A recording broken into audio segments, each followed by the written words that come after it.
ओम श्री परमात्मने नमः। श्रीमद्भागवत महापुराण को आज दोस्रो दिन को पारायण पूरा भएको छ। षष्ठ स्कंद को पंचम स्कंद को 7औं अध्यायसम्म पुगेको छ, भरताख्यानसम्म। तर पहिलो स्कंदकै कथा प्रसंग चाहिँ हिजो हामीले पूरा गर्न सकेका थिएनौं। त्यहीबाट संक्षेपमा आज कथा प्रसंगको आरम्भ हुन्छ। सुत र शौनक आदि ऋषिहरूको नैमिषारण्य क्षेत्रमा संवाद चलिरहेको छ। शौनक आदि ऋषिहरूका 6 प्रश्नको उत्तर दिने क्रममा सुतजीले श्रीमद्भागवतको उपक्रम सुरुवात गर्नुभएको छ। श्रीमद्भागवत सुन्ने श्रोताहरू कस्ता हुन्छन् भन्ने र भन्ने वक्ताहरू कस्ता हुन्छन् भन्ने विषयमा 3 तहका वक्ता श्रोताको प्रसंग पहिलो स्कन्धमा आउँदो रहेछ। उत्तम कोटिका वक्ता श्रोता, अनि मध्यम कोटिका वक्ता श्रोता, अनि सामान्य स्तरका वक्ता श्रोता, जसले जीवनमा अरू कुनै पनि कुरा गर्नु छैन, केवल भागवतको लागि भागवत गरेका छन्। अरू कुनै उद्देश्य, स्वार्थ, अरू कुनै लाभ, व्यवहार, विषय आवश्यक परेको छैन। यस्ता श्रोता भयो भने तिनी उत्तम श्रोता, अनि त्यस्तै किसिमका वक्ता भयो भने तिनी उत्तम वक्ता। जस्तै सुखदेवजी महाराज जो निवृत्त हुनुहुन्थ्यो, व्रतबन्ध नगर्दै सब छोडेर हिँड्नुभएको थियो, उत्तम कोटिका। राजा परीक्षितलाई अब 7 दिनभित्र जसरी पनि मर्नु छ त्यसैले भागवतै सुन्नियो भनेर पलेटी कसेर सुन्न बस्नुभएको थियो। उहाँ उत्तम कोटिका वक्ता श्रोता। उहाँहरूको 7औं अध्यायदेखि कथा आउँछ। अनि मध्यम कोटिका भनेको चाहिँ व्यवहार गर्दा दिक्क परेर, व्यवहारबाट सन्तुष्ट नभएर, मनमा उद्वेग भएर, दिगदार लागेर भागवत सुन्न आएका वेदव्यास मुनि र लोकोपकार गर्दै हिँड्छु भन्दै पछि गएर वेदव्यासलाई भागवतको उपदेश गर्नुहुने नारद मुनि मध्यम कोटिका वक्ता श्रोता भनिएको छ। फुर्सद हुँदा मौका मिल्यो भने भागवत सुन्छु भन्ने शौनकादि ऋषिहरू र सुतजीको संवादलाई सामान्य कोटिका भनेर बताइयो। 3 अध्यायमा सुत र शौनकको, अनि 3 अध्यायमा वेदव्यास र नारदको कथा आयो। अब त्यसपछिका बाँकी अध्यायहरूमा सुखदेवजीको र राजा परीक्षितले भागवत सुन्ने प्रसङ्गको कथा चाहिँ सुरु हुन्छ। सुखदेवजी जो व्रतबन्ध नगर्दै, पिताजीले बोलाउँदा पनि वास्तै नगरेर घर छोडेर हिँड्नु भएको थियो। आत्माराम भन्छन्, आफैमा रमाउने, अरू केही रमाउन वस्तु नै नचाहिने। हामीलाई त बाहिरी सुख सुविधाका वस्तुहरू चाहिन्छन् रमाउन, परिवार चाहिन्छ, घर सामग्रीहरू चाहिन्छ, तर आफूमा आत्मामा रमाउने भएको हुनाले सुखदेवजीलाई आत्मारामाश्च मुनयो। अनि यस्ता आत्माराम भएका सुखदेवजी यो भागवत सुन्न कसरी तयार भएर आउनुभयो त, वेदव्यासबाट कसरी पढ्नुभयो, अनि पढाउन राजा परीक्षितलाई सुनाउन कसरी तयार हुनुभयो भन्ने कुरा सुतजीले सोध्नुभयो, शौनकादिले सोध्नुभएको छ। अनि सुतजीले यस प्रसङ्गमा कुरा उठाउनुहुन्छ। हरेर गुणाक्षिप्तमतिः, यो हरेर गुणाक्षिप्तमतिको पदबाट कथा व्याख्याकारहरूले व्याख्या गरेर तात्पर्य निकाल्नु भएको छ। सुखदेवजी त्यत्तिकै एकदम आत्माराम भएर एक्लै रमाएर हिँडिरहनु भएको थियो। संयोगवश वेदव्यास मुनिको आश्रम जहाँ थियो त्यसको छेउछाउमा नजिकमा पुग्नु भएछ। अनि वेदव्यासका चेलाहरूले श्लोक गुनगुनाएको सुन्नुभएछ। भागवतका श्लोक गुनगुनाउँदा रहेछन् उनीहरूले। अहो बकीयम स्तनकालकूटम, यस्ता यस्ता राम्रा राम्रा श्लोकहरू गुनगुनाएको पढेको सुनेर सुखदेवजीलाई मनमा कता कता भगवानका पवित्र लीला चरित्रहरूले मन खिच्न पुगे। त्यसपछि ओ तिमीहरूले यी श्लोक कहाँबाट पढेका भनेर सोध्नुभयो। चेलाहरूले बताए हाम्रा गुरुजीले यस्तो बनाउनु भएको छ। गुरुजी कहाँ हुनुहुन्छ? पर आश्रममा हुनुहुन्छ, हामीलाई पनि पढाइदिनुहुन्छ कि यस्तो भनेर सुखदेवजीले सोध्नुभयो। हुन्छ नि त जाउँ भनेर चेलाले सुखदेवजीलाई लिएर आउनुभयो। जुन सुखदेवजी छोरा आफूले बोलाउँदा पनि वास्ता नगरेर हिँडेर जानुभएको थियो, आज उनै छोरा भागवत पढ्छु भनेर तयार भएर आउनुभएको छ। पिताजीलाई कति खुसी लाग्यो होला, गदगद भएर अनि आफ्ना छोरालाई चेलो बनाएर वेदव्यास मुनिले यो भागवत पढाउनु भयो र वेदव्यास मुनिबाट शुकदेवजीले पहिला भागवत पढ्नु भएको हो। हरेर गुणाक्षिप्तमतिर भगवान बादरायणी, यहाँ शुकदेवजीलाई भगवान भनेर बताएको छ। अन्यत्र अरूको लागि यहाँ भगवान शब्दको प्रयोग हुँदैन, शुकदेवजीलाई हुन्छ। अनि जहाँ पनि उवाच आउनु पर्यो भने अर्जुन उवाच, सुत उवाच, शौनक उवाच, युधिष्ठिर उवाच, राजो उवाच, हरेक ठाउँमा उवाचमा कहीँ पनि श्री लाग्दैन। यहाँ भगवानको अगाडि श्री लाग्छ अनि शुकदेवजीको अगाडि श्री लाग्छ। शुकदेवजीलाई पनि भगवान शब्दकै प्रयोग गरेको छ। भगवानको भगवत्ताले युक्त भएर शुकदेवजीले यो भागवत भन्नुभएको छ। अरू कुनै व्यक्तिले भागवत भन्न सक्दैन। भगवत भावलाई नै जीवनमा आरोपित गरेर भगवत भावबाटै भागवतको उच्चारण हुन सक्छ। शुकदेवजीलाई त्यसैले यहाँ भगवान भनेर बताइएको छ। अनि अगाडि श्री शब्द लाग्नुको तात्पर्य चाहिँ श्री शब्दले यहाँ साक्षात राधा रानीको सङ्केत गरेको छ। राधा रानी नै भागवतको उपदेष्टाको रूपमा शुकदेवजी भनेर आउनुभएको छ। त्यसैले श्री शुकदेवजी हुनुभएको छ भन्ने प्रसङ्ग छ। त्यति मात्रै नभएर राधा रानीको साथमा रहने लीलाशुक जो हो नि, लीलाशुक अर्थात् राधाको साथमा रहिरहने शुक हो, तिनै शुक नै यहाँ शुकदेवको रूपमा जन्म लिनुभएको हो भन्ने कथा पनि आयो। र एउटा प्रसङ्गमा चाहिँ भगवान शिवजीले पार्वतीलाई अमर कथा सुनाउनु भयो। यो कथा लामो विस्तृत छ, हामीसँग समय कम भएको हुनाले छोटोमा बताउँछु। पार्वतीलाई पनि अमर हुने इच्छा लागेछ। हजुर त अमर हुनुहुन्छ, हामी चाहिँ मरिरहनु पर्ने, हामीलाई पनि अमर विद्या सिकाइदिनुहोस् न भनेर पार्वतीले भन्नुभयो। भगवान शिवजीले चाहिँ वरपर कोही पनि प्राणी नभएको, सबै वरपरका वनौषधिहरू डढेर समाप्त भएको अवस्थामा एकान्तमा शिवजीलाई के अरे पार्वतीलाई भागवत सुनाउनु भएछ। भागवत सुन्दै सुन्दै जाँदा 10औं स्कन्धमा पुग्ने बेला वा 11औं स्कन्धमा पुग्ने बेला कता पार्वतीजी झकाउनु भएछ कि क्या हो, तर भनेर कसैले आवाज दिइरह्यो। यो आवाज कताबाट आयो? पार्वतीले त सोध्नुभयो त्यो 11औं स्कन्धमा उद्धवलाई भगवानले दिएको उपदेशको रहस्य मैले अलि सुन्न सकिनँ, के भएछ कुन्नी दोहोऱ्याउनुहोस् न भन्नुभएछ। त्यतिखेर भनेर आवाज गर्ने को हो त भनेर शिवजीले हेर्दा त एउटा सुगा देख्नुभयो। त्यो सुगालाई शिवजीले अब खेद्न थाल्नुभयो।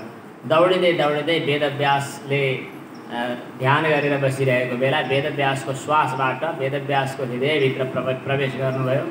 त्यही प्रवेश गरेको सुगा नै पछि पुत्रको रूपमा, वेदव्यासको पुत्रको रूपमा अरणी मन्थन गर्दा प्रकट हुनुभयो भन्ने यस्ता अलौकिक कथाहरू पनि पुराणहरूमा प्रसिद्ध छन्। जे होस्, शुकदेवजीको यो परम्परालाई यदि मान्ने हो भने भागवत शिव परम्पराबाट आएको भन्न पनि सकिन्छ।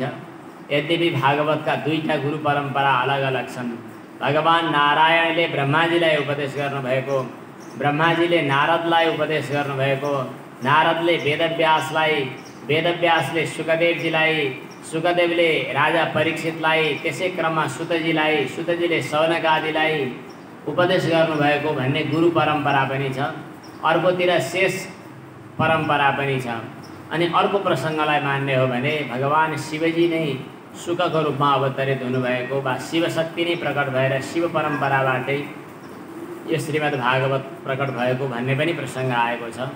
जे होस्, शुकदेवजी भगवानका पवित्र लीला चरित्रबाट चित्त खिचिएर ज्ञानी भइसकेपछि कर्म पनि आवश्यक पर्दैन, ज्ञानी भइसकेपछि अरू टाकन टुक्कन गरिरहनु पनि पर्दैन भन्ने मान्यता छ। तर सबै कुरा पर्दैन भन्दा भन्दै पनि भगवानका कथा सुन्न, भगवानमा प्रेम गर्न, भगवानको भक्तिले खिचिनका लागि ज्ञानीहरू पनि खिचिँदा रहेछन्। केही पनि चाहिँदैन भनेर निवृत्त भइसकेका शुकदेवजी पनि भगवानको पवित्र लीला चरित्र सुनेर खिचिनुभयो र यो भागवत कथा सुन्नुभयो।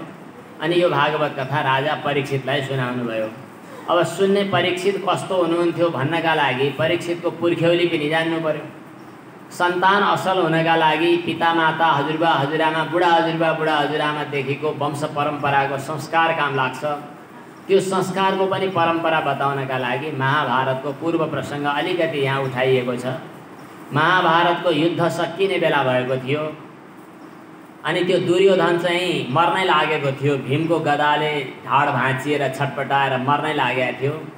त्यो दुर्योधनको खुसी बनाउँछु भनेर चाहिँ अश्वत्थामा आएछन् र अश्वत्थामाले 5 पाण्डवको टाउको काटेर आउँछु भनेर गएछन्।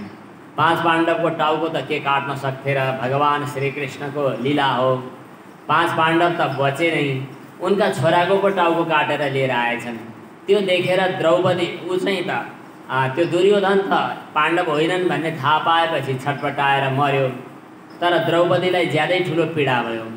द्रौपदीको पीडा सान्त्वना गर्नका लागि अर्जुन चाहिँ प्रतिज्ञा गरेर जसले तिम्रो छोरा मार्यो उसको टाउको काटेर लिएर आउँछु भनेर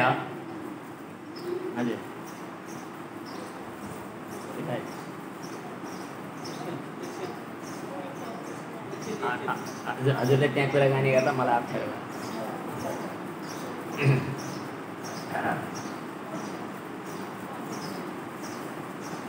कुरा सकियो, ट्याक्कै सक्नु है, म फेरि रोकिहाल्छु।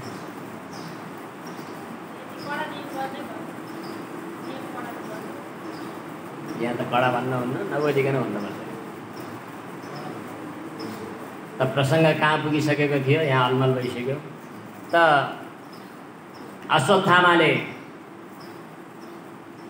5 पाण्डवका छोराहरूको टाउको ल्याइदिँदा दुर्योधन चाहिँ आफ्नो शत्रु त अझै जीवित छन् भनेर छटपटायो। छटपटाउँदै उ मर्यो। यतापट्टि द्रौपदी आफ्ना छोराहरू मरेको कारणले चिन्तित भएर पीडित भएर छटपटाइरहेको बेला द्रौपदीलाई सान्त्वना दिन अर्जुन आइपुग्नुभयो।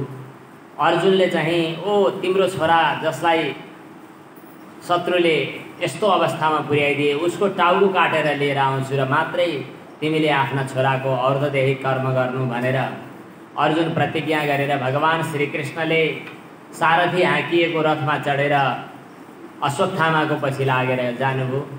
अश्वत्थामाले आफ्नो पछाडि अर्जुन आएको देखेर ब्रह्मास्त्र प्रहार गरे। त्यो ब्रह्मास्त्रले चारैतिरबाट आगो जर्काउँदै ज्वाला ज्योति निस्किएको देखेर अर्जुन पीडित चिन्तित भएर अर्जुनले भगवान श्रीकृष्णको स्तुति गर्छन्। कृष्ण कृष्ण महाबाहो भक्तानाम अभयङ्कर त्वमेको दह्यमानानाम अपवर्गोऽसि संसृते। यो संसारमा हामीहरूलाई पनि व्यवहारका आरोह अवरोहको बिचमा छटपटी त भइरहन्छ, तर संसारको सन्तापले पीडित भएका मानिसहरूको कल्याणका लागि शान्ति र शीतलता दिने एकमात्र भगवान श्रीकृष्ण हुनुहुन्छ। अर्जुनले स्तुति गर्दै भन्नुभयो, चाहे त्यो सांसारिक होस् चाहे त्यो मानसिक होस्, तापबाट सन्तापबाट शीतलतामा पुर्याउने हजुर एकमात्र हुनुहुन्छ। कताबाट यो चारैतिर आगो ज्वलिरहेको छ मलाई थाहा छैन। भगवान कृष्णले भन्नुभयो यो अश्वत्थामाले ब्रह्मास्त्र हानेको। अब के गर्ने त? भगवानले भन्नुभयो ब्रह्मास्त्रलाई ब्रह्मास्त्रले नै खिच्ने। अर्जुनले भगवानको सङ्केत अनुसार ब्रह्मास्त्र प्रहार गरे र दुवै ब्रह्मास्त्रलाई खिच्ने विद्या जानेका थिए, उनले खिचे। त्यसपछि अश्वत्थामालाई पक्रिन पुगे। अश्वत्थामालाई पक्रिएर अनि बाँधेर शिविरमा जहाँ द्रौपदी थिइन् त्यहाँ लिएर गए। पहिला त मारि पो हाल्नुपर्ने हो कि भन्ने कुरा थियो, तर अर्जुनले मारिहालेनन्, बाँधेर लिएर गए। भीमले चाहिँ यसरी राख्नुहुन्न, यो त हत्यारो हो, यसलाई मारिहाल्नुपर्छ भन्ने पक्ष थियो, तर युधिष्ठिरले चाहिँ होइन मार्नुहुन्न भन्ने पक्ष राख्नुभयो। अर्जुनले के गर्ने हो भनेर भगवान श्रीकृष्णको मुखतिर हेरे। भगवान कृष्णले चाहिँ शास्त्रको भनाइ यस्तो छ, अब आतताईलाई बाँकी राख्न हुँदैन, ब्राह्मणको सन्तानलाई मार्न हुँदैन, यी दुईटै मेरो शास्त्र वचन हो। अब तिमीले मेरो आज्ञा पालन गर्नुपर्छ भनेपछि शास्त्र वचन भए पनि निर्णय गर्ने त आफैले हो भन्ने कुरा भगवान श्रीकृष्णले सङ्केत गर्नुभयो।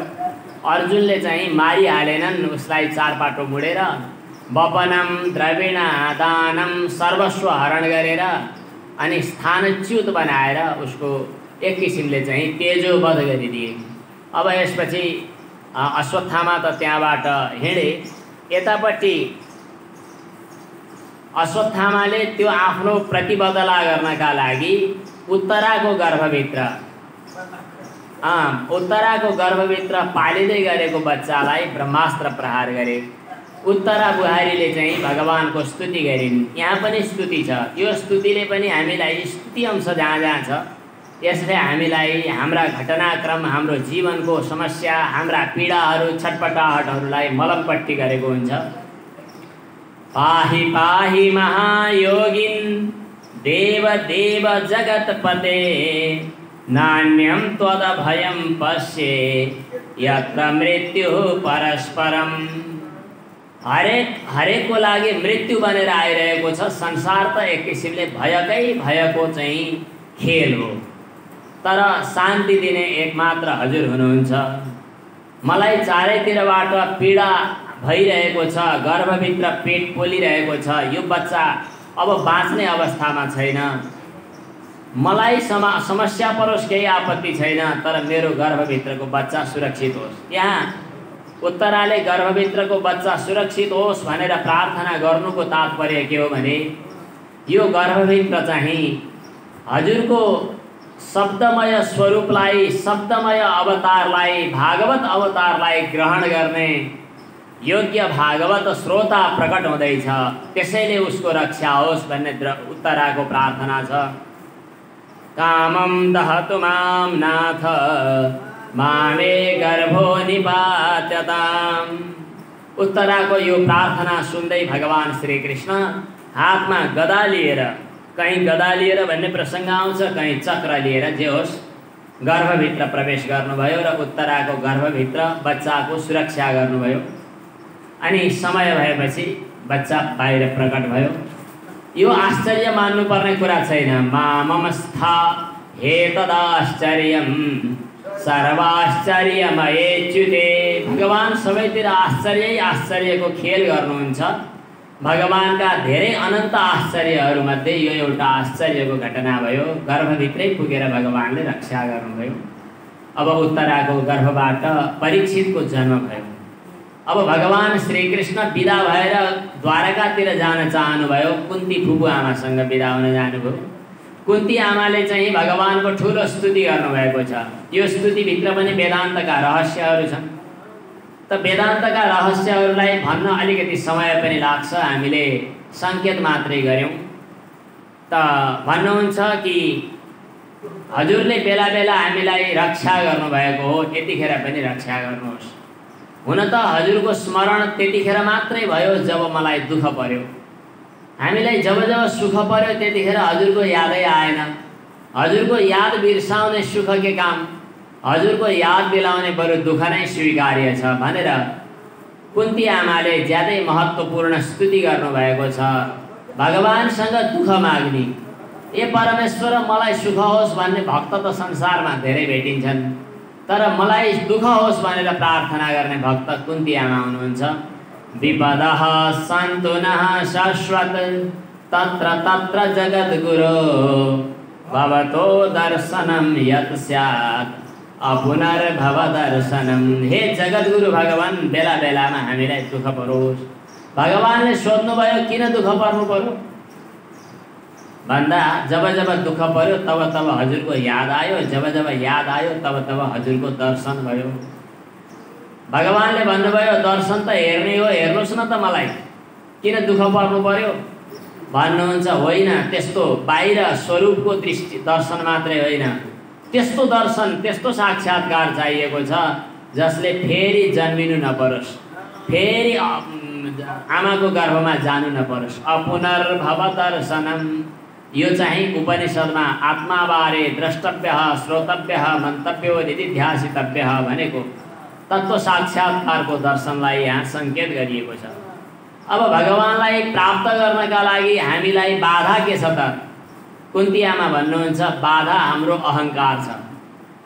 कहिले धेरै राम्रो कुलमा जन्मिएको हुँ भन्ने जन्मको घमण्ड, कहिले धन सम्पत्ति कमाएको हो म कहाँ त्यस्तो लटरपटर हो र भनेर ऐश्वर्यको घमण्ड, कहिले काहीँ पढे लेखेको पढाइको घमण्ड, पद प्रतिष्ठाको घमण्ड। यस्ता घमण्डले भगवानको नजिकमा पुग्न छेकबार गरेका हुन्छन्। जन्मैश्वर्य श्रुत श्रीभि रेधमान मदः पुमान नैवार्हत्य विधातुं वै। भगवानलाई प्राप्त गर्न सब कुरा छोडेर जानुपर्छ। अभिमान बोकेर गयो भने भगवान भेटिनुहुन्न। अब भगवानको नाम रहन गयो अकिञ्चन गोचर। नमो किञ्चन वित्ताय। जोसँग केही छैन, अकिञ्चन छ, त्यस्तालाई भगवानले छिटो स्वीकार गर्नुहुन्छ। अनि भगवानको विभिन्न अवतारहरू किन हुन्छन् यो कुरा मैले पत्तो लगाउन सक्दिनँ। सायद मेरो कल्याणका लागि हजुरले अवतार लिनुभएको हो। हजुरले जन्म लिनुभयो, अनि नाम लिनुभयो, रूप लिनुभयो, अनि पो हामीले ध्यान गर्न पायौँ। भगवान श्री कृष्ण आहा श्याम सुन्दर भन्न पायौँ, वासुदेव कृष्ण मुरारी भन्न पायौँ। हामीले यो हाम्रो कल्याणका लागि हो कि जस्तो लाग्छ। भवेस्मिन् क्लिश्यमानानाम् अविद्या काम कर्मभिः श्रवण स्मरणार्हाणि करिष्यन् इति केचन। अन्तिममा कुन्ती आमाले भन्नुभयो, हे भगवान, मेरो चाहिँ अलिकति एउटा डोरीले चाहिँ मेरा आफन्तहरूसँग नातागोतासँग चाहिँ यो प्रेम सम्बन्ध बाँधेको छ। रति यो प्यार मेरा हुन्, यी चाहिँ होइनन् भन्छ। यो मेरो चाहिँ मेरा मेरा भनेर यो आसक्ति जो छ नि आफ्ना सन्तानहरूप्रति, राज्यप्रति, सम्पत्तिप्रति, अनि मेरा यी फलाना भन्ने नातागोताप्रति मेरो जो चाहिँ यो मनको डोरी छ नि, यो सम्बन्ध, भावनाको डोरी, यो प्रेमको डोरी, यसलाई चाहिँ एउटा काम गरिदिनुहोस्, हजुरले चुडाइदिनुहोस्। अथ विश्वेश विश्वात्मन् विश्वमूर्ते स्वकेषु मे स्नेहपाशमिमं छिन्दी दृढं पाण्डुषु वृष्णिषु। यो स्नेहको पासो काटिदिनुहोस्। अनि पासो काटेर चट्ट छोड्ने चाहिँ होइन, त्यो लगेर के गर्ने त भगवानको चरणमा लगेर बाँधिदिनुहोस्। त्वयि मे नन्य विषया, अनन्य भक्ति हजुरको चरणमा बनोस्। त्वयि मे नन्य विषया रतिर्मधुपते सकृत रतिमुद बहताद अद्धा गंगे बौघमुदन्वती। जसरी गंगाको प्रवाह समुद्रतिर निरन्तर बगिरहेको हुन्छ, यसै गरी मेरो मनोवृत्ति हजुरको चरणमा निरन्तर बगिरहोस् भनेर यसरी कुन्तीले स्तुति गर्नुभयो। त्यहाँबाट बिदा हुनुभयो भगवान। अब त्यसपछि चाहिँ भीष्म पितामह सरसैयामा सुतिरहनु भएको, उता युधिष्ठिरले राज्य गर्दिन भनेर छटपटाइरहेको अवस्थामा जहाँ भीष्म पितामह हुनुहुन्थ्यो त्यहाँ भगवान पुग्नुभयो पाण्डवहरूलाई पनि लिएर। वरपर ऋषिमुनिहरूको टनाटन सभा थियो। भीष्म पितामह जसको छातीमा तीखा बाणहरूले कोपेर त्यो बाणको टुप्पो पिठ्यौबाट पछाडि निस्केको छ, अनि लामो लामो बाणको टुप्पोहरू पछाडि निस्किएपछि लड्दा त्यही बाणको टुप्पोमाथि आफू उनिएर सुत्नु परेको छ। यस्तो अवस्थामा सरसैयामा सुतिरहेका, कुरुक्षेत्रमा सुतिरहेका भीष्म पितामह भएको ठाउँमा भगवान पुग्नुभयो। वरपर ऋषिमुनिहरू टनाटन बसेका थिए। भगवान श्रीकृष्ण जब भीष्म पितामहको नजिकमा पुग्नुभयो, भीष्म पितामहको आँखाबाट वर्र आँसुका धाराहरू बग्न थाले। भीष्म पितामहले हृदयबाटै आँखाले नै भगवानको पूजा गर्नुभयो।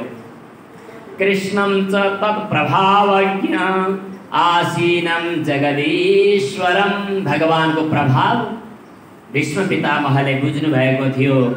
हृदयस्थं पूजयामास। आफ्नै हृदयभित्र विराजमान हुनुभएको तर मायालाई स्वीकार गरेर अहिले मनुष्य जस्तै बनेर बाहिर प्रकट हुनुभएको भगवानलाई पूजा गर्नुभयो।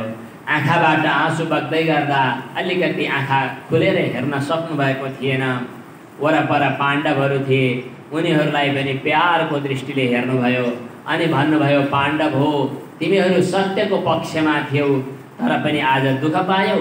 यो सत्यको पक्षमा हुँदैमा तत्काल सुख पाइन्छ भन्ने छैन, दुःख पाइन पनि सक्छ। समयको चक्र हो, समयको चक्र हो। यो कालकृतम सर्वम कालकृतम भन्ने यो सबै काम चाहिँ यो देखेका छौ तिमीहरूले अगाडि भगवान श्रीकृष्ण उहाँले नै गर्ने गराउने गर्नुहुन्छ। ये सबै भगवान साक्षात साक्षात भगवान नारायण यहाँ तिमीहरूको नातेदार बनेर बस्नुभएको छ। भगवानको प्रभाव तिमीहरूले बुझेका छौ। कस्तो पो हुनुहुन्छ मेरो भगवान, अति दयालु पनि हुनुहुन्छ। कति दयालु हुनुहुँदो रहेछ भन्ने कुरा त आज थाहा भइहाल्यो नि। म बुढो सरसैयामा सुतेको उठेर दर्शन गर्न जान सक्दिनँ भनेर म माथि कृपा गरेर दर्शन दिन यहीँ आइपुग्नु भएको छ। हेर हेर मेरो भगवानको दयालुपन। तथाप्येकान्त भक्तेषु पश्य भूपानुकम्पितम् यन्मे सूंस्त्यजतः साक्षात् कृष्णो दर्शनमागतः। प्राण त्याग्न थालेको मर्न थालेको बुढोलाई दर्शन दिनुपर्छ भनेर यहाँ आइपुग्नु भएको छ। जुन भगवानको नाम स्मरण गर्दा, जुन भगवानको रूप चिन्तन गर्दा अनि नाम स्मरण गर्दै नाम जप गर्दै शरीर त्याग गर्दा मोक्ष पदवी प्राप्त हुन्छ। यस्तो भगवान मेरो सामनेमा हुनुहुन्छ। ए भगवान, हजुर दायाँ बायाँ जानी होइन, मेरो सामनेमा म जबसम्म प्राण त्याग्दिनँ तबसम्म पर्खेर बसिराख्नुहोस्। स देव देवो भगवान प्रतीक्षताम्। भक्तले भगवानलाई पनि पर्खाउन सक्छन्, पर्खिनुहोस्। कलेवरं यावदिदं हिनोम्यहम्। जबसम्म मैले शरीर त्याग्दिनँ, ठुस्स परेर बस्ने होइन, त्यहाँ फेरि मुसुक्क मुस्कुराएर बस्नुहोस्। प्रसन्नहासारुणलोचनोल्लसत् मुखाम्बुजो ध्यानपथश्चतुर्भुजः। अब भीष्म पितामहले भगवानको ध्यान पो गर्न थाले भनेपछि भगवान श्रीकृष्णले युधिष्ठिरलाई अगाडि सार्नुभयो। युधिष्ठिरलाई विभिन्न नीतिका उपदेशहरू भीष्म पितामहले गर्नुभयो। गर्दा गर्दै उत्तरायणको समय आयो। अब ल मेरो साइड गर्ने बेला भयो भन्नुभयो भगवान भीष्म पितामहले। अनि त्यसपछि भगवानको स्तुति गर्नुभयो। यहाँ 11वटा श्लोकहरू छन्। हिजो सोध्नु भएको थियो छन्द के हो भनेर। यसको पुष्पिताग्रा छन्द हो। पुष्पिताग्रा छन्दबाट 11 श्लोकहरूबाट भगवानको स्तुति गर्नुभएको छ। 9 श्लोकहरू नवधा भक्तिका हुन् अनि आत्मसमर्पण, सर्वसमर्पण र स्वसमर्पणका गरेर 11 श्लोकहरू आएका छन्। महत्त्वपूर्ण स्तोत्र छ। भीष्म पितामहले भगवानको स्तुति गर्नुभयो। हे भगवान, मैले हजुरलाई भेट्न आउँदा रित्तो हात त जानु हुँदैन क्यारे। गुरुहरू कहाँ जाँदा, भगवानको मन्दिरमा जाँदा रित्तो हात जानु हुँदैन। हजुरको लागि मैले भेट लिएर आउनु पर्यो। तर भेटी चाहिँ हजुरकै हुन त हामीले कहिले कहिले त्यस्तो गर्थ्यौँ।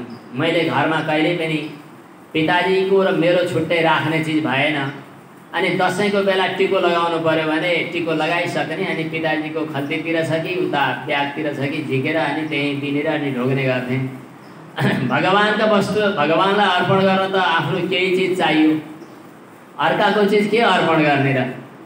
मसँग अरू केही चिज हजुरलाई अर्पण गर्ने लागेको केही छैन। तर मसँग एउटी नानी छ। नानी को त त्यो भन्दा मेरो बुद्धि, मति भन्छ नि, बुद्धि। इति मति रूप कल्पिता वितृष्णा। अनि भगवानले भन्नुहुन्छ त्यो जुठो बिटुलो चाहिँ मलाई चढ्दैन नि। फेरि उता गए उतै छुस्स, उता गए उतै छुस्स, छुस्कुरो लाउने, दौडा दौडी गर्ने त्यो छुचुन्द्रो जस्तो बुद्धि त चाहिँदैन। भीष्म पितामहले भन्नुहुन्छ होइन, वासना तृष्णा विषयको आसक्ति रहित भएको निर्मल पवित्र चित्त, पवित्र मनोवृत्ति मसँग छ। म यही हजुरलाई अर्पण गर्दछु। भगवानमा अर्पण गर्नु बुद्धि, तर शुद्ध हुनुपर्दछ। अपवित्र बुद्धि भगवानमा पनि समर्पित हुन सक्दैन।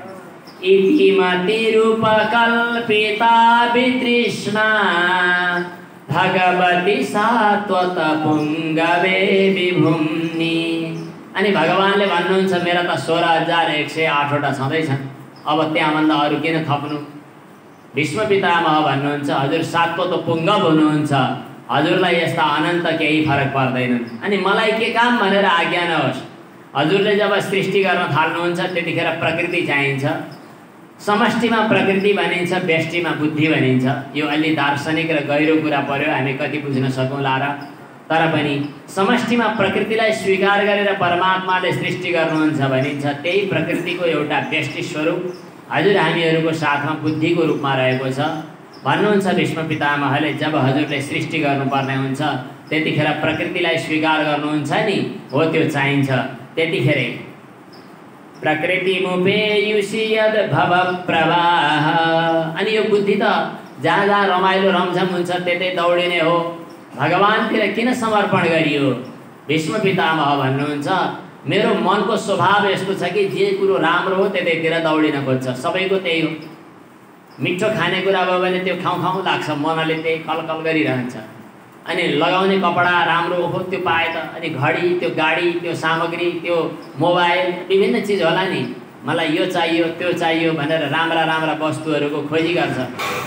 तर संसारमा सबैभन्दा सुन्दर वस्तुको खोजी गर्न यदि सक्यौँ भने त्यो सुन्दरतम वस्तु भनेको, अत्यन्तै सुन्दरतम वस्तु भनेको अरू केही होइन, साक्षात् भगवान् नारायण हुनुहुन्छ।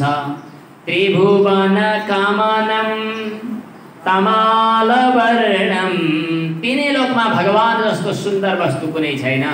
यो कुरा मेरो मनोवृत्तिले बुझेको छ। त्यसैले भगवान् हजुरको चरणमा लाजै नमानिकन मेरो मन प्रवेश गरिसकेको छ।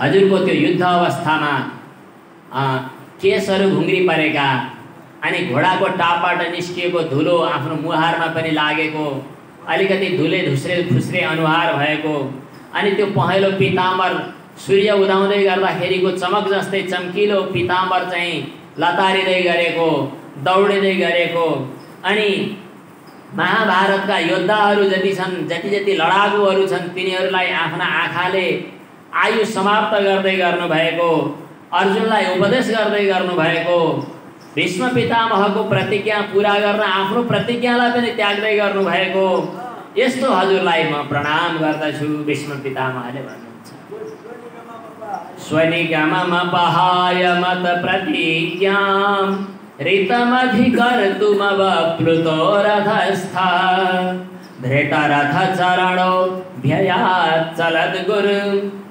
हरिरिव हन्तुमिभं गतोत्तरीय।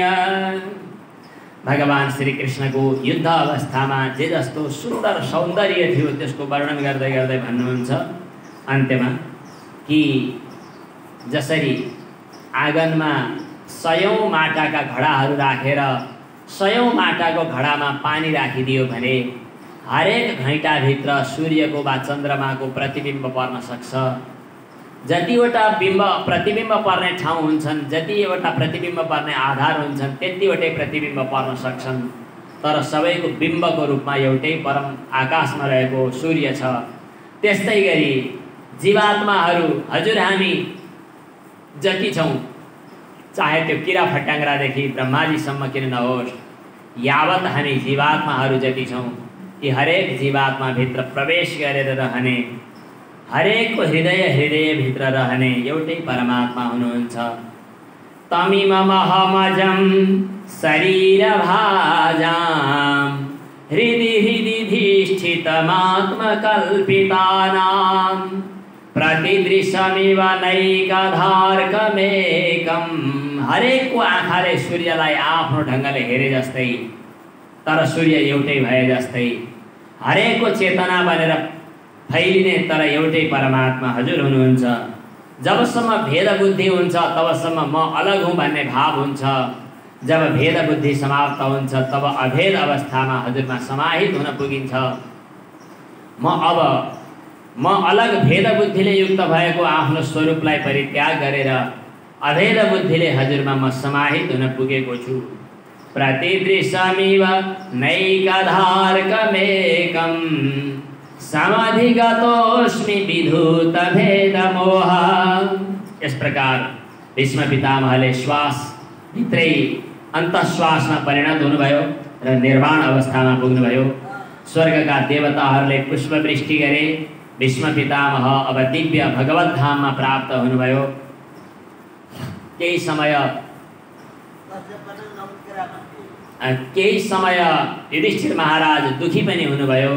तर पछाडि गएर युधिष्ठिर महाराजले भगवान् श्री कृष्णको आज्ञा अनुसार और्धदेहिक कर्महरू गर्नुभयो र भगवानकै आज्ञा अनुसार राज्य सिंहासनमा बस्नुभयो। अब भगवान् श्री कृष्ण द्वारकातिर यात्रा गर्नुभएको छ। द्वारका यात्रा गर्दा कस्तो सुन्दर शोभा थियो त्यसको यहाँ भव्य वर्णन गरिएको छ। शङ्ख बजाउँदै भगवान् श्री कृष्ण द्वारकामा प्रवेश गर्दा कस्तो शोभा देखियो। बीचमा नरनारीहरूले भगवानलाई ओ यी त उनै पूर्ण ब्रह्म परमात्मा हुन् भनेर स्तुति गर्दै गरेको आवाज सुनिन्थ्यो। सबै किलायम पुरुषः पुरातनो य एक आसीत् अविशेष आत्मनि इत्यादि प्रसङ्गहरू यहाँ बताइएको छ। द्वारकामा प्रवेश गर्दा मानौ उहाँले शङ्ख बजाउँदै गर्दा एउटा कमलमाथि हाँस बसिरहेको शोभा देखिएको थियो। सौच्च कासे धवलो दरो दरो विरुक्रमस्याधर शोण शोणिमा दाध्वायमानः कलकञ्ज सम्पुटे यथाब्ज खण्डे कलहं सौत्स्वनः। यस प्रकार भगवान श्री कृष्ण द्वारकामा प्रवेश गर्नुभयो। त्यहाँ सबैले राजोचित सम्मान गरे, चाहे ती सामान्य नरनारी किन नहुन्, उनीहरूको स्त्रीत्व पनि आज पवित्र भयो। एता परम स्त्रीत्वमपास्त पेशलम, के शौचाचार गर्न सक्थे होलान् र के वैदिक कर्ममा अधिकार थियो होला र, तर पनि उनीहरूको स्त्रीत्व पनि आज पवित्र भएको छ।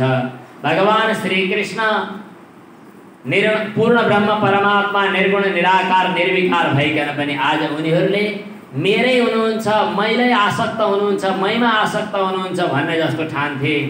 तमयम मन्यते लोको ह्यसङ्गमपि सङ्गिनम आत्मौपम्येन मनुजम व्याप्रेण्वानम यतो बुधः। यस्तै यस्तै अनि उतापट्टि चाहिँ राजा परीक्षितको उत्तराका गर्भबाट जन्म भएको छ। जन्म हुनुभन्दा अगाडि आमाको गर्भभित्र मलाई कसले रक्षा गर्यो होला भनेर याद गर्दै बाहिर हेरिरहेको हुनाले उनको नाम परीक्षित रह्यो। भगवान विष्णुको कृपाबाट जन्मिएको हुनाले उनलाई विष्णुराज पनि भनियो। ज्योतिषीहरूले न्वारण संस्कार गरेर भविष्य पनि बताइदिए। सबै राम्रो भयो, तर ब्राह्मणको शापको कारणले मृत्यु हुन्छ भन्दा केही चिन्ता पनि लाग्यो युधिष्ठिर महाराजलाई। अब यसपछि धृतराष्ट्र र गान्धारीलाई विदुरजीको उपदेश अनुसार घर छोडेर एकान्तमा गएर साधनापूर्वक शरीर परित्याग गर्न थाल्नुभयो। त्यतिखेर एउटा यहाँ महत्त्वपूर्ण श्लोक आएको छ हामीलाई उपदेश। गतस्वार्थमिमं देहं विरक्तो मुक्तबन्धनः अभिज्ञातगतिर्जह्यात् सबैभिर उदाहृतः। यो शरीरले अब काम दिँदैन भन्ने कुराको महसुस गरिसकेपछि अब यसैमा फसेर किन बसिरहनु, विरक्तो आसक्ति रहित भएर, मुक्त बन्धन बन्धनलाई काटेर, अभिज्ञात गतिहि संसारका मानिसहरूको चालामाला भन्दा अलग भएर कसैले पनि थाहा नपाउन् यस तरिकाले सब परित्याग गरेर हिँड्न जसले सक्छ त्यो धीर पुरुष हो। विदुरले भन्नुभएको छ यह स्वकात परतो बेह, सके आफै जान्नु, स्वकात भनेको आफै थाहा पाउनु, आफै सम्झिएर अब यो शरीरले साथ दिँदैन, धन सम्पत्तिले साथ दिँदैन, यी विषयहरू मलाई काम लाग्दैनन् भन्ने कुरा आफै बुझे पनि हुन्छ। यह स्वकात नभए सत्सङ्ग सुन्दा पनि वैराग्यका कुराहरू सुन्न पाइन्छ। परतो बेह जात निर्वेद अनि वैराग्य ग्रहण गर्नु र आत्मतत्वको अनुभव गर्दै हृदयकृत्वा हरिम गेहात भगवानको हृदयमा ध्यान गर्दै घर परित्याग गरेर सन्यस्त भएर जो हिँड्न सक्छ त्यो सर्वश्रेष्ठ हो। हृदयकृत्वा हरिम गेहात प्रव्रजेत स नरोत्तमः। यति कुरो सुनिसकेपछि भीष्म पितामह के अरे युधिष्ठिरमा धृतराष्ट्र चाहिँ उत्तरापन्थतिर जानुभयो भन्ने कुरा आएको छ। उहाँले कसरी आफ्नो शरीर परित्याग गर्नुभयो, घटाकाश महाकाशमा मिलाइदिनु भयो भन्ने छ। अनि भीष्म पिता अनि युधिष्ठिर महाराज अर्जुन द्वारकातिर गएर फर्किँदा अनुहार मलिन बनाउँदै आएको र वरपर अलक्षण भएको देखेर युधिष्ठिर महाराजले सोध्नुभयो के समस्या भयो। अर्जुनले भने भगवान श्री कृष्णले त पृथ्वी तल परित्याग गरेर दिव्य स्वधाममा सवारी भयो भनेर। यो सुन्दा ज्यादै चिन्ता र शोकको वातावरण बन्यो। त्यसो भए अब हामी पनि बस्नु छैन भनेर पाँचै पाण्डवहरू त्यहाँबाट उत्तरापन्थतिर गए। उनीहरूले आफ्नो साधनाद्वारा वाचम नियम्य वाचम जुहाव मनसी साधनाको क्रम पहिला सर्वप्रथम त यो फतफताइरहने वाणीलाई चाहिँ मनमा हवन गरिदिनु अर्थात् मौन अभ्यास गर्नु, अनि मनलाई प्राणमा समर्पण स्वाहा गरिदिनु अर्थात् प्राणायामद्वारा मनलाई नियन्त्रण गर्नु। यो साधनाको गहिरो रहस्य हो, छोटोमा भन्दा त्यति बुझिँदैन। वाणीलाई मनमा हवन गर्नु अर्थात् मनको एकाग्रताका लागि वाणी मौन अभ्यास गर्नु अनि मनलाई प्राणमा हवन गर्नु अर्थात् प्राणायामको माध्यमले मनमाथि विजय प्राप्त गर्नु। प्राण र अपान यी दुईटालाई मृत्युमा समर्पण गरिदिनु भनेको हुनाले प्राण र अपान यी दुईटालाई प्राणायाम गरेर अनि त्यसपछि चाहिँ जो पञ्चमहाभूत पञ्चत्व हो यिनीहरूलाई पनि तम पञ्चत्वे ह्यजो हवेत पञ्चमहाभूत अनि पञ्चमहाभूतलाई त्रिगुण 3 अनि 3लाई चाहिँ एकमा हवन गरिदिनु र अन्त्यमा गएर ब्रह्ममा आफूलाई समाहित गराइदिनु इत्यादि प्रसङ्ग आएका छन्।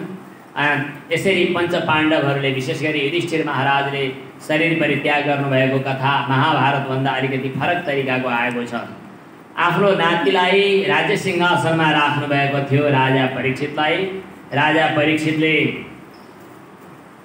इरावतीसँग विवाह गरेर जन्मेजय आदि सन्तानहरू जन्माउनु भयो।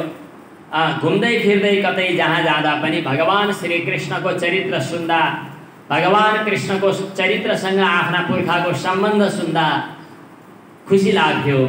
सारथ्य पारसद सेवन सख्य दौत्य वीरासनानुगमन स्तवन प्रणामान् स्निग्धेषु पाण्डुषु जगत प्रणतिं च विष्णोर भक्तिम करोति नृपतिश्चरणारविन्दे। भगवानका चरित्रहरू सुन्दै गर्दा भगवानमा अनन्य भक्ति जाग्थ्यो। यस्तै यस्तै प्रसङ्गमा एकपटक कहीँ घुम्दै गर्दा एउटा आश्चर्यको घटना देख्नुभयो राजा परीक्षितले। एउटा गोरु साँढे जहाँ एउटा खुट्टाले मात्रै टेकेको छ, 3टा खुट्टा काटिएका छन्, थरथरी काँपेर उभिरहेको छ। नजिकमा एउटी गाई छन्, आँखाबाट आँसु बगाइरहेकी छन्, मलिन अनुहार गरेर उभिएकी छन्। अनि त्यो गाई र गोरुको कुरा हुन्छ, तिमी किन चिन्तित भइरहेकी भनेर गोरुले गाईलाई भनेको छ। अनि गाईले गोरुसँग कुरा गरेको छ, तिमी त पक्कै पनि धर्ममय रहेछौ, त्यसैले त तिमी यो अधर्मको सङ्केत पनि तिमी गर्दैनौ भनेर ती दुईटाको संवाद हुँदै रहेछ। अनि नजिकै एउटा चाहिँ हातमा खुकुरी लिएर उभिएको राजाको जस्तै चिन्ह वेशभूषा लिने एकजना पुरुष पनि रहेछ। कुरो बुझ्दै जाँदा त्यो गाई भनेको चाहिँ पृथ्वी रहेछन्, गोरु भनेको धर्म रहेछ, गोरुका 4वटा खुट्टा भनेको चाहिँ तपस्या, शौचाचार, दया र सत्य यी 4वटा रहेछन्। अनि नजिकमा कलियुगले खुकुरीले काटेर 4वटा खुट्टा मध्ये 3टा खुट्टा काटेर चाहिँ एउटा मात्रै बाँकी रहेको रहेछ। अर्थात् कलियुगमा तपस्या पनि अलि धर्म रहेको, अनि शुद्धता, पवित्रता, शौचाचार पनि धर्म रहेको, अनि दया पनि धर्म रहेको, मात्र एउटा चाहिँ सत्य पाउ मात्रै बाँकी रहेको अवस्था रहेछ। स्मय सङ्ग मदैस्तव, स्मय भनेको चाहिँ घमण्ड, अनि सङ्ग भनेको आसक्ति, अनि मद भनेको चाहिँ मद। यिनीहरूले चाहिँ कलियुगका ती धर्मका 4 पाउहरूलाई 3 पाउहरूलाई समाप्त गरेको यो अवस्था रहेछ। यो देखेपछि राजा परीक्षितले विचार गर्नुभयो, मेरो राज्यमा पनि यो कलियुगले यस्तो हैकम जमाउने पथ तँलाई ठिक पार्छु भनेर अनि बाण बुझाउन थाल्नुभयो। प्रहार गर्नै के थाल्नु भएको थियो, ऊ चाहिँ थर्र काँप्दै अनि आफ्नो बाण अनि त्यो खुकुरी चाहिँ तरवार चाहिँ भैँमा राखेर हात जोडेर प्रणाम गर्न थालेर म शरणागत छु भन्न थाल्यो।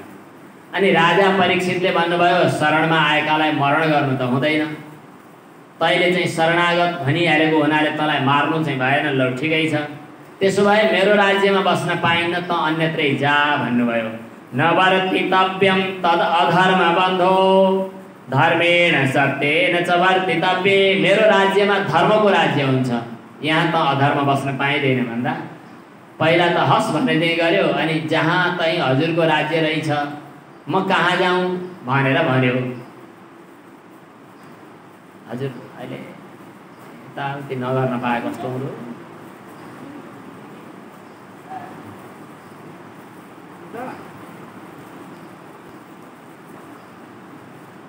त मेरो राज्यमा नबस भनेर राजाले आज्ञा भएको छ। जताततै राजाको परीक्षित महाराजको मात्रै राज्य छ, म कहाँ जाउँ भनेर सोध्यो। हजुरको आज्ञा जहाँ हुन्छ म त्यहीँ बस्छु, म कहाँ जाउँ त। यत्र क्वचन वक्ष्यामि सार्वभौम तवाज्ञया राजाले भन्नुभयो त्यसो भए त जहाँ जुवा खेल्छन् त्यही बस, जहाँ मदिरा पान गर्छन् त्यही जा, जहाँ परस्त्री परपुरुषको सङ्गत हुन्छ त्यही जा भनेर भनिदिनु भयो। जहाँ हिंसा हुन्छ त्यहाँ जा।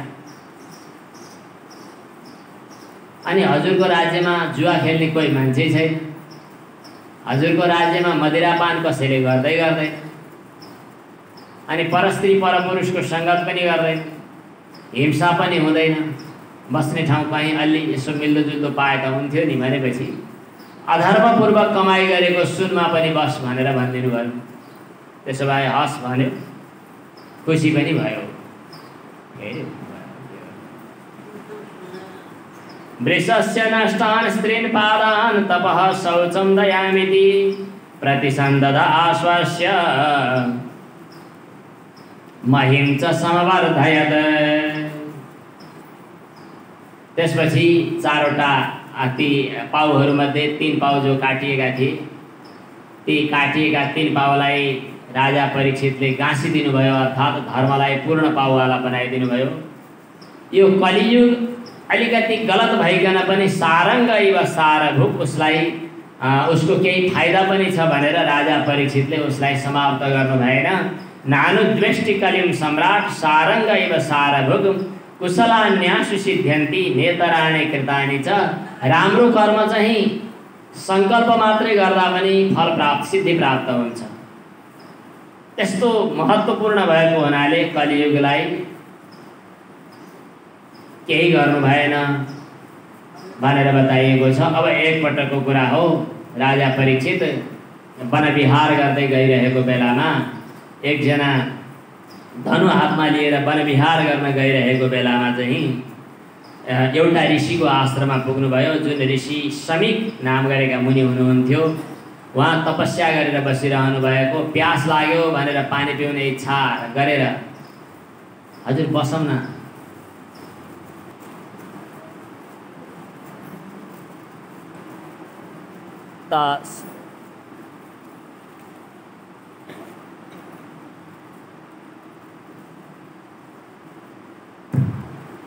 समीक ऋषिको आश्रममा पुग्नुभयो। प्यासले छटपटाएको अवस्थामा पानी पिउने इच्छा राखेर जानुभएको थियो। तर पानी पिउनका लागि चाहिँ मलाई स्वागत गरून् भन्ने अभिलाषा थियो। चुपो लागेर बसेको देखेर राजालाई चित्त बुझेन। राजाले चाहिँ म आइरहेको छु के हो भनेर भन्दा पनि आवाज नसुनिसकेपछि एउटा नजिकमा मरेको सर्प देखियो, गलामा लगेर राखिदिनु भयो। राखिदिइसकेपछि राजा चाहिँ बुट बजारेर हिँड्नुभयो। एकछिन पछाडि राजाको छोरा जसको नाम चाहिँ श्रृङ्गी भनिएको छ, ऋषिको छोरा, हजुरहरूले कता कता ध्यान बिताइदिनु भयो यहाँ।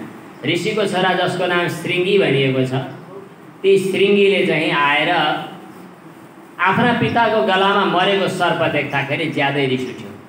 रिस उठिसकेपछि नजिकमा कौशिकी नदी भनेको छ, कौशिक्याप उपस्पृश्य, कौशिकी नदीको जल हातमा लिएर अनि साप दिन थाल्नुभयो। बाघ वज्रम विससर्जः इति लङ्घित मर्यादम, धर्मको मर्यादाको उल्लङ्घन गर्ने, मेरा पिताजीको गलामा मरेको सर्प राखिदिने जो हो उसको आजको 7 दिनभित्र सर्पले डसेर मृत्यु होस् भनेर श्राप दिनुभयो। यो खबर राजा कहाँ पनि पुग्यो। राजाले यो खबर थाहा पाइसकेपछि ओहो मैले गल्ती त गरेकै थिएँ, गल्तीको प्रायश्चित त के भोग्नु पर्ने हो भन्ने लागेको थियो। आज मैले साप पाएँ, ठिकै भयो, मैले जे अपराध गरेको थिएँ त्यसको प्रायश्चित त हुने भयो। तर अब म 7 दिनभित्र मर्नु छ, अब यहाँ राज्यमा बसिरहनु हुँदैन, मैले अब के गर्ने होला भनेर आफ्नो राज्य चाहिँ आफ्नो छोरा जनमेजयको जिम्मामा दिएर अनि गङ्गाजीको किनारमा जान तयारी गर्नुभयो। गङ्गाजीको किनारमा राजा परीक्षित जाँदै हुनुहुन्छ। साप परेको छ अरे भन्ने सुनेपछि ऋषिमुनिहरूको लड्को लाग्यो। सबै ऋषिमुनिहरू पनि गए, ब्रह्मसभा बन्यो, सबै त्यहाँ जम्मा भइरहेका छन्। त्यो एउटा ठुलो भव्य सभा गङ्गाको किनारमा बन्दै थियो। त्यसै अवस्थामा बिचमा सुखदेवजी महाराज कतैबाट टुप्लुक्क आइपुग्नुभयो। करिब करिब 16 वर्षको उमेर छ, सुन्दर शरीर छ, धुस्री फुस्री आकृति अनुहार छ, बच्चाहरूले हेला अपमान गर्दै गर्दै आएका थिए, तर पनि राजाको सभामा शुकदेवजी आइपुग्दा सबैले चिनेर उठेर भव्य सिंहासनमा विराजमान गराए र शुकदेवजी महाराजको जय जय मनाउन थालियो। श्री शुकदेवजी महाराजको तत्राभवत् भगवान व्यासपुत्रो। यहाँ पनि शुकदेवजीलाई भगवान शब्दको प्रयोग गरेको छ। यदृच्छया गाम अटमानो नपेक्षा अलक्ष्यलिङ्गो निजलाभतुष्टो वृतश्च बालैरवधूतवेशः। श्री शुकदेवजी महाराज त्यहाँ आउनु भएपछि सबैले उठेर स्वागत सत्कार सम्मान गरे। त्यसपछि राजा परीक्षितले भन्नुहुन्छ, आज साँच्चै नै भगवानको कृपा ममाथि भयो, किनभने हजुर जस्तो योगी, हजुर जस्तो ज्ञानी, हजुर जस्तो महापुरुषको सङ्गत हामीले प्राप्त गर्न सक्यौँ। अहो अद्य वयं ब्रह्मन् सत्सेव्याक्ष प्रबन्धवः कृपया तिथिरूपेण भवद्भिस्तीर्थकाः कृताः। जसको स्मरण गर्दा मात्रै गृहस्थाश्रम पवित्र हुन्छ, त्यस्ता ऋषिमुनिहरू, त्यस्ता योगी ज्ञानीहरू साक्षात् घरमा आइपुग्नु भयो भने, उहाँहरूको चरण स्पर्श हुन सक्यो भने, उहाँहरूको चरण प्रक्षालन गर्न पाइयो भने कति पुण्य प्राप्त होला भन्नु नै परेन। अवश्य पनि भगवान अहिले हामीमाथि प्रसन्न हुनुभयो, नत्र 7 दिनभित्र मर्नु छ।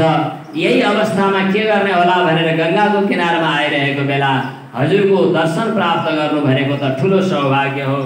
अन्यथा ते व्यक्तगते, योगी ज्ञानीहरू जसको गति अव्यक्त छ, यस्ता योगी ज्ञानीहरू कसरी आइपुग्नुहुन्थ्यो होला र।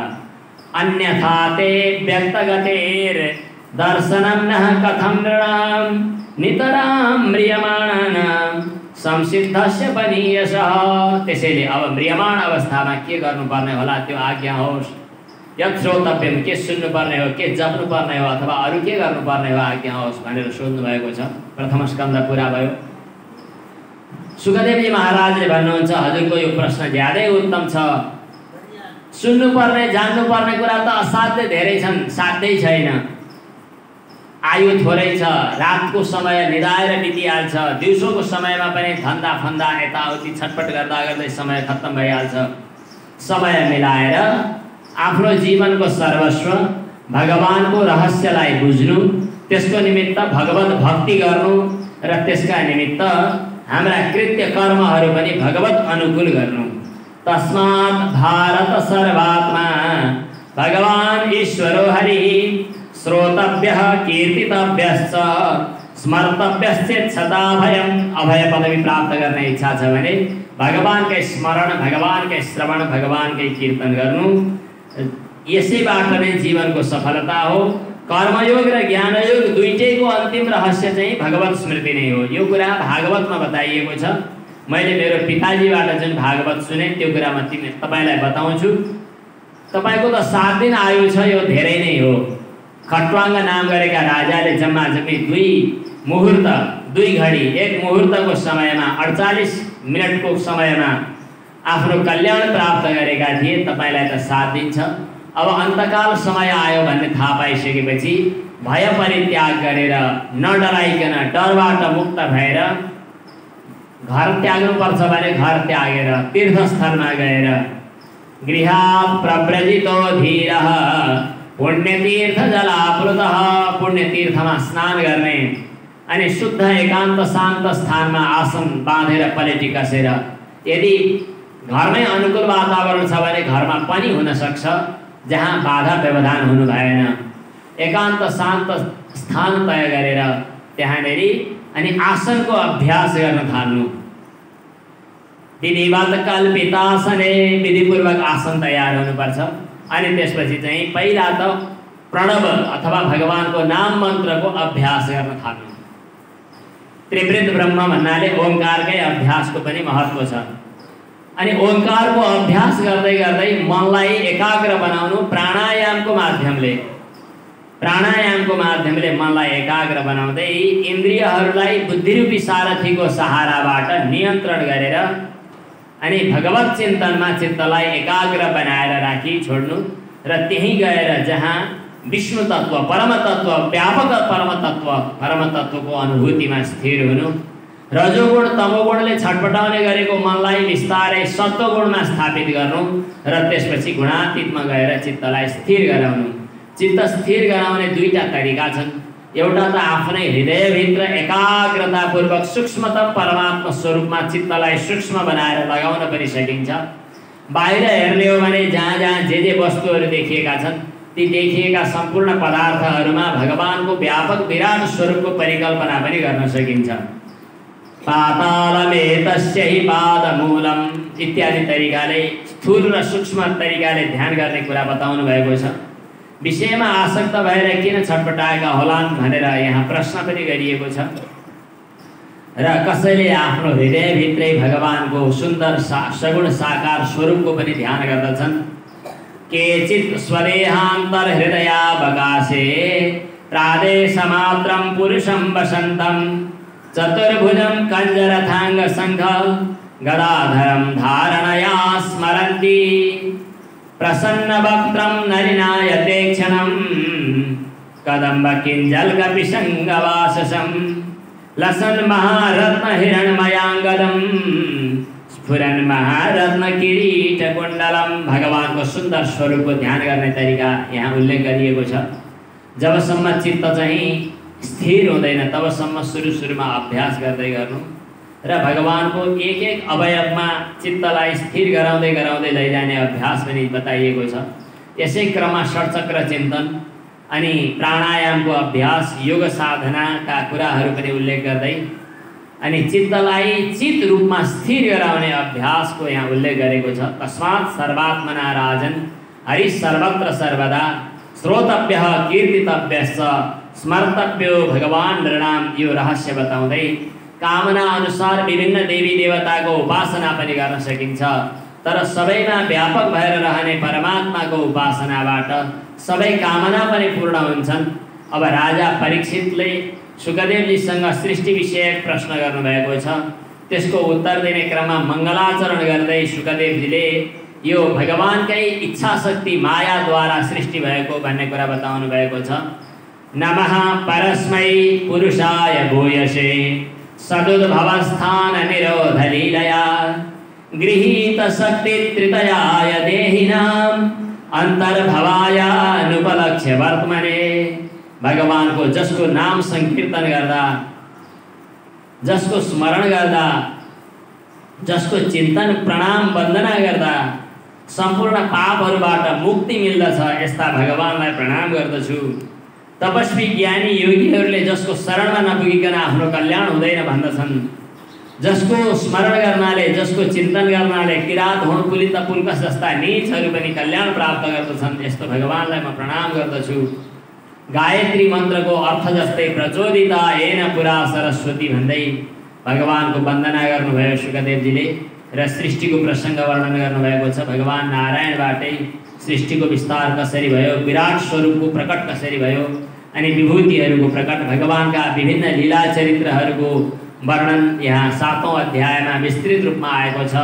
अनि त्यसपछि चाहिँ विभिन्न प्रश्नहरू गरिरहनुभएका राजालाई श्री सुखदेवजी महाराजले यो मायाकै जन्जाल हो भनेर एउटै उत्तर दिनुभएको छ।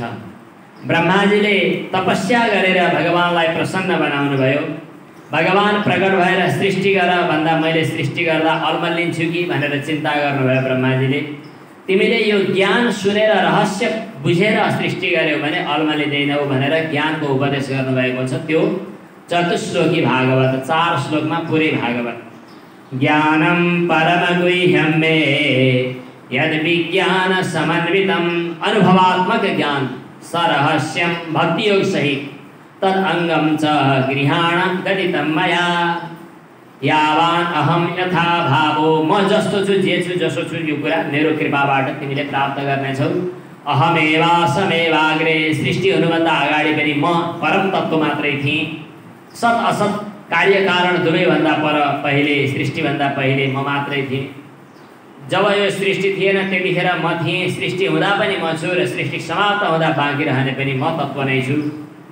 वस्तु नभएर पनि कतिपय देखिन्छन्, भएको नदेखिने पनि हुन्छ, यो मायाको कारणले हुन्छ।